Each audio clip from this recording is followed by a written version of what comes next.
Ce module s'inscrit dans un parcours qui s'appelle Manager à distance et qui comprend plusieurs autres modules. C'est un parcours qui vise vraiment à vous donner des outils pour manager à distance, donner du feedback, écouter et résoudre les conflits qui peuvent émerger dans vos équipes.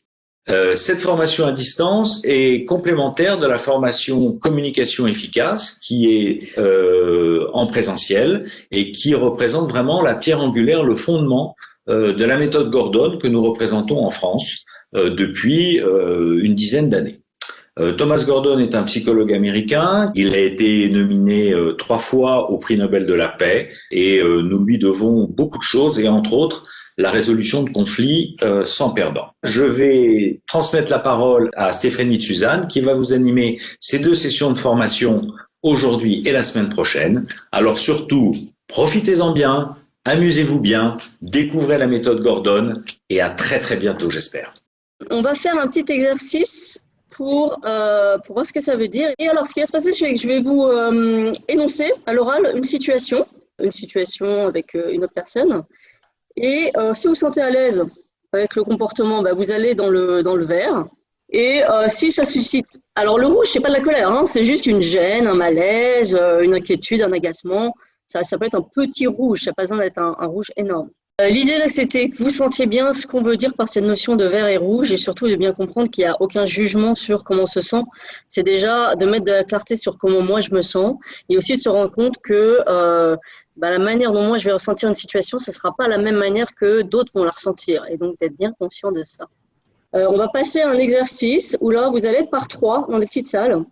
Et l'exercice, ça va être que chacun, vous puissiez justement dire votre message comme si vous aviez la personne en face. Donc l'idée, ça va être de formuler votre message et ensuite d'être attentif à la réaction de la personne en face. Et être attentif, c'est écouter cette réaction et voir et reformuler ce que la personne dit. Donc ça va être l'exercice. Vous n'avez pas besoin de trouver une résolution, de trouver des solutions. L'idée, ça va être déjà de se comprendre. Qu'est-ce que ça vous a appris, ces échanges ? Le message je trouve que moi j'ai essayé de me mettre dans la position de quelqu'un qui est surpris par ce que quelqu'un vient de me dire, mais la façon très calme et très factuelle finalement, ça permet d'écouter l'autre, hein, je trouve. Pour moi, ça a facilité l'expression. Ça C'est ça. rend les choses plus fluides, plus faciles à exprimer.